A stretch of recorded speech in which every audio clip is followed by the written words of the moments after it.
Yeah. Moving on from Moving that right along. We've had a couple death episodes. Yes, we have.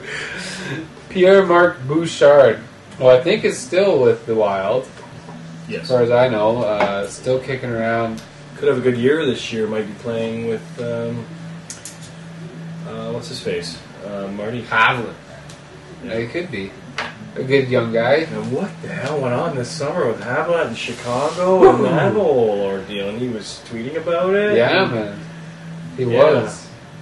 I don't know. It's kind of crazy all the stuff that went on in Chicago. Patrick Kane, Dave Talon. Yeah, there's so much stuff we could talk about just that happened this summer, and obviously now we're into the season. So the shows and our friends that have web shows have talked a lot about it this summer. So we're going to leave it at that. Moving right along. Pierre. Pierre. Yeah, he's good. Keep it up. Yeah. Okay, not good is Bill Berg. Here with the Islanders, Bill Berg now on the NHL Network, or NHL on the Fly. Yeah. Played on the Leafs with Mark Osborne, played on a line with Mark Osborne and Peter Zezel. I think I mentioned it last episode. Peter Zezel died.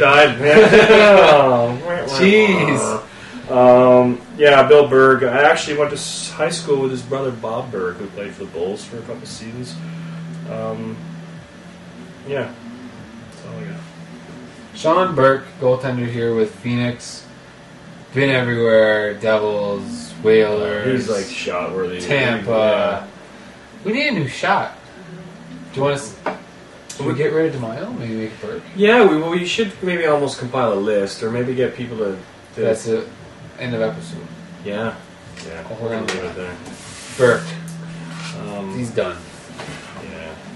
And now he's a goalie coach there, Phoenix. Yes. Took over, and Grant Fuhr's been promoted to goaltending Analyst, technical director or something or some. It's something ridiculous. Line coach. Yeah. Okay, my next card is awesome. It is a checklist. Nice. And it doesn't even have a picture. It's like your prototypical checklist. And at first glance, best player on the checklist is Brendan Shanahan. Or goal scoring leader. You should scan this card because that's funny. Yeah, checklist. Probably worth more than most of these. Because they're always worth a little bit extra. And I guess the checklists are hard to get. I have a slick skating Slovakian.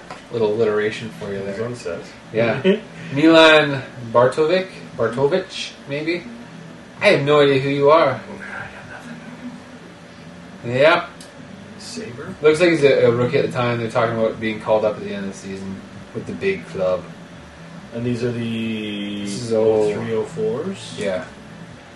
Yeah, 0304. Yeah, he didn't stick though because he hasn't done anything of significance. Never heard of you.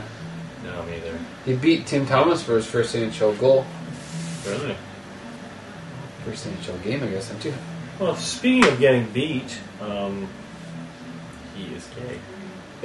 Nice shirt. He didn't even notice that. I didn't even notice that shirt last week. That's great.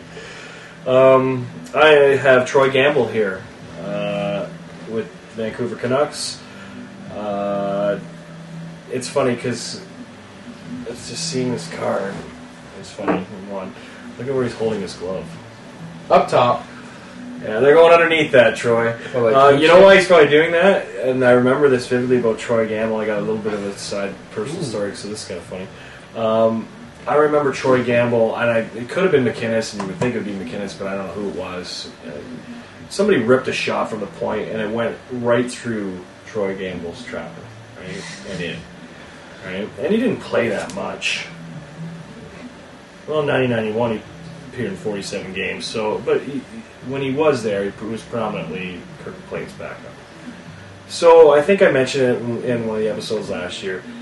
In summer of 93, let's go with that. I think it was summer of 93. I played ball hockey with Sean Antosky, who was at the time about to play for Vancouver the next year when they went on their cup run. But that season that had just ended, he played in Hamilton for the Bulldogs, which was Vancouver's farm team. And so he came back to Belleville, played ball hockey. He brought this guy named Doug Tretiak, no relation to Ladislav, who was the trainer. So to make a long story even longer, because it ties into Troy Gamble, they were talking, and one of our goalies was talking, or the goalie on our team was talking about getting a new blocker and trapper or whatever, and this trainer guy says, I got a blocker and trapper out of my car. They're Troy Gamble's, right? And I said, does it have a hole in it? Across the dressing room, right? Because this had just happened that season or the season before, right? And they all start howling, like, I can't believe you know that. And I'm like, yeah, man, like everybody saw that highlight. But anyway, yeah, that's all I remember Troy Gamble for. And now in this photo, he's holding his glove over the net. And pretty close, but it looks like all the meshing is there. But yeah, pretty funny. Jason Spezza. This is a freshman flashback card. It's 2002, cool? I think that's what they're showing me here. It's kind of neat, eh? That is kind of freshman flashback. So kind of like a last year rookie card in a way.